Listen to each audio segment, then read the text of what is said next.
warahmatullahi wabarakatuh.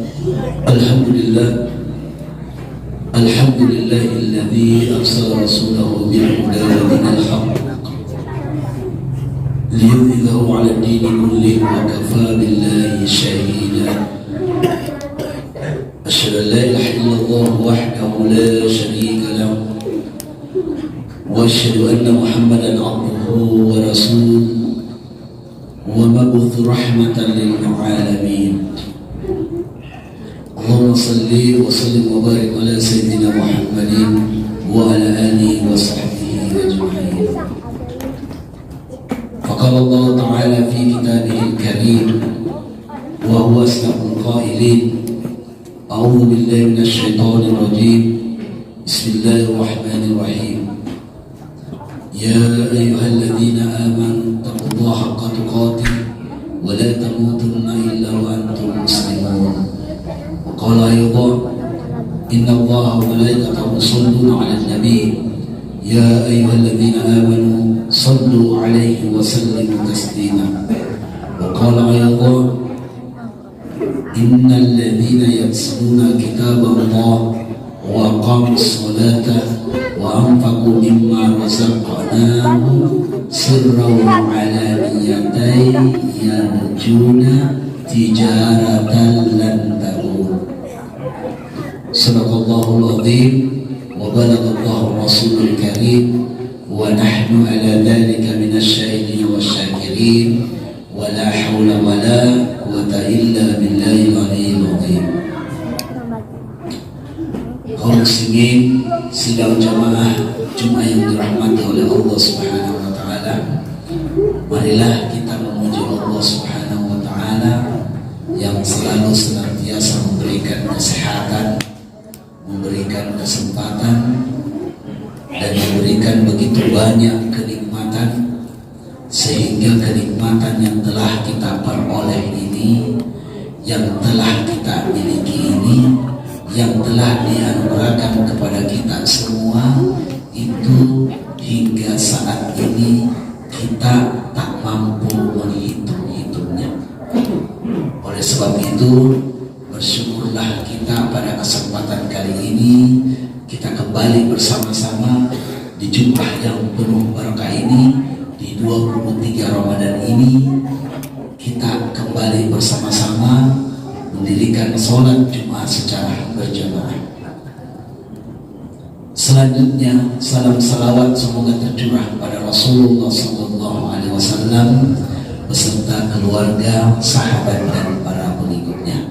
Dengan memperbanyak membaca salawat kepada Rasulullah SAW, insyaallah kita akan terasa dekat di yaumil qiyamah nanti, dan kita akan dimasukkan bersama-sama di surga Allah Subhanahu wa taala.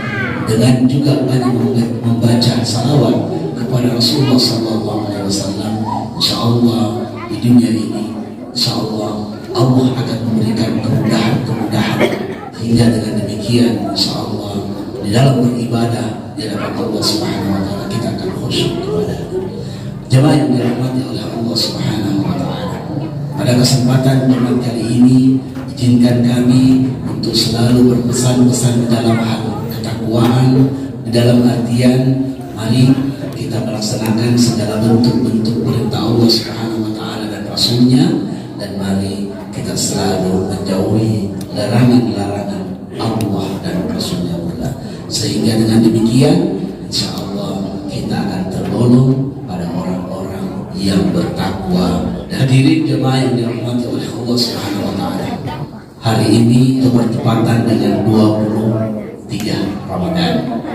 Itu berarti kalau kita menyempurnakan puasa kita dengan membaca Al-Quran, berarti kita telah menghabiskan kurang lebih 23 atau 24 juz dari Al-Quran. Jadi mari kita memperbanyak membaca Al-Quran, karena di bulan Ramadan ini Al-Quran itu turun.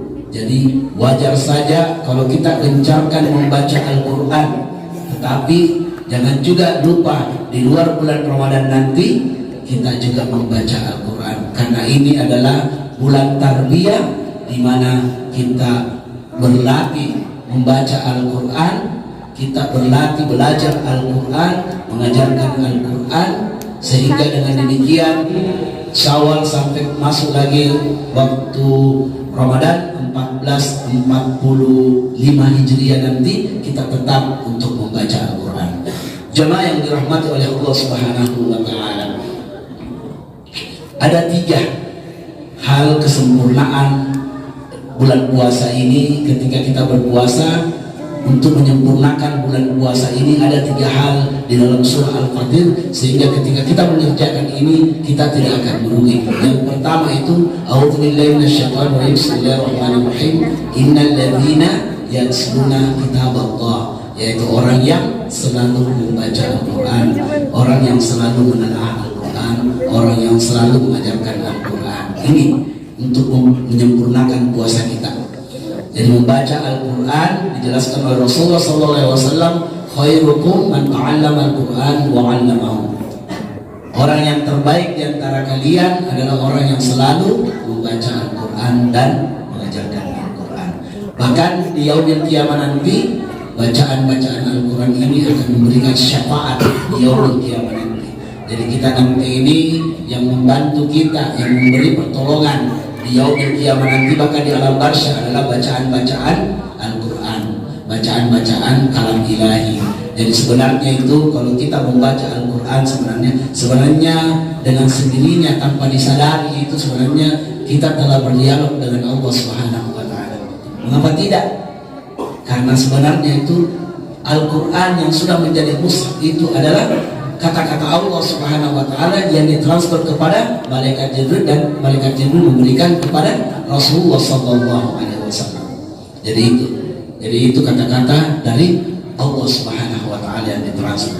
Jemaah yang dirahmati oleh Allah Subhanahu wa Ta'ala, jadikan ini bacaan Al-Quran sebagai bacaan yang selalu kita baca. Jangan Al-Quran itu rapi disimpan di rumah, rapi disimpan di laci, juga di masjid. Jangan rapi, biarkan dia rusak, biarkan dia robek, asalkan kita membacanya. Kalau bisa juga kita membaca dengan terjemahannya, kalau bisa juga kita membaca dengan tafsirnya. Kenapa? Karena bukan cuma ustaz yang harus belajar itu, kita pun bisa belajar. Karena kenapa? Karena sudah banyak buku-buku, bahkan ada di Google juga. Iya, jadi kita belajar membaca Al-Quran, kita belajar mengartikan Al-Quran, kita belajar mempelajari isinya, terjemahannya, tafsirnya. Iya. Tapi yang terbaik sebenarnya kalau kita mau membaca Al-Quran itu, sebaiknya itu kita membaca dengan mushaf Al-Quran.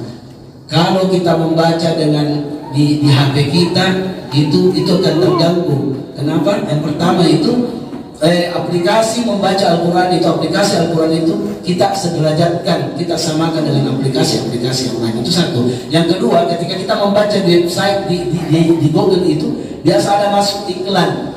Nah itu mengganggu. Jadi sebaiknya kalau kita membaca Al-Quran itu, kita membaca di mushaf Al-Quran, di Al-Quran itu.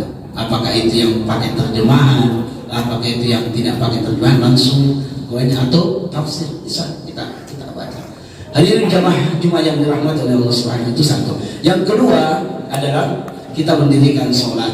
Jadi ini kesempurnaan puasa kita itu adalah juga kita harus mendirikan sholat. Tidak sempurna puasa kita ini kalau kita tidak mendirikan sholat. Karena kenapa? Karena dijelaskan oleh Rasulullah SAW, amal ibadah yang pertama kali akan diperiksa di yaumil qiyamah nanti adalah persoalan sholat kita. Jadi persoalan sholat ini, jadi perhatikan sholat. Walaupun kita berpuasa, tetapi kita tidak sholat, maka tidak sempurna puasa kita. Oleh karena itu, momentum Jumat Ramadan ini, mari kita giatkan, kencangkan ikat pinggang kita. Tinggal beberapa hari lagi Ramadan akan meninggalkan kita. Iya, Ramadan akan meninggalkan kita. Boleh jadi begini. Jadi kalau misalnya sebentar ini tidak hujan, karena itu ada tanda-tandanya dalam hadis itu, karena dari tadi pagi begini terus. Iya, boleh jadi tadi malam ini, malam yang ke-23 sudah turun Lailatul Qadar. Kalau misalnya tidak hujan sebentar, karena begini terus dari tadi pagi. Iya. Jadi begini terus dari tadi malam. Alhamdulillah, mudah-mudahan kita beribadah tadi malam kita mendapatkan yang namanya paling tidak percikan-percikan dari Lailatul Qadar. Iya, tidak usah kita dapat, tetapi percikan-percikannya bisa kita lihat di bulan yang lain nantinya, insyaallah. Jemaah yang dirahmati oleh Allah Subhanahu wa taala, itu penting. Salat ini penting sekali karena kenapa? Kita kalau bisa sudah dijadikan kebutuhan, jangan kita jadikan kewajiban. Di samping kita jadikan kewajiban, tetapi mari kita sudah waktunya untuk kebutuhan kita sholat 5 waktu atau sholat sunnah yang lainnya. Kenapa? Karena ini yang menjadikan janji Allah Subhanahu wa taala, innas sholata tanha 'anil fahsya'i wal munkar. Jadinya Allah Subhanahu wa taala itu apabila kita ini sholat, maka ini akan mencegah dari perbuatan-perbuatan keji dan munkar. Jadi sholat adalah paling pokok dan utama. Janji Allah Subhanahu wa taala itu akan menghindari kita dari perbuatan-perbuatan keji dan munkar. Mari sholat kita ini jangan ditunda, jangan diakhiri dan jangan ditinggalkan. Dan paling yang terbaik adalah mari kita di awal waktu, dan kalau bisa kita berjamaah di masjid. Karena dijelaskan di dalam Al-Quran, warka'u ma'ar raki'in, rukulah bersama orang-orang yang ruku. Di mana orang-orang yang ruku itu? Karena dibilang bersama, berbanyak. Di mana orang-orang yang ruku itu? Ya di masjid. Jemaah yang dirahmati oleh Allah Subhanahu wa taala. Itu yang kedua. Yang ketiga adalah wa anfaqu mimma razaqnahum, yaitu orang-orang yang menginfakkan hartanya di jalan Allah Subhanahu wa taala. Ini juga untuk kesempurnaan puasa kita.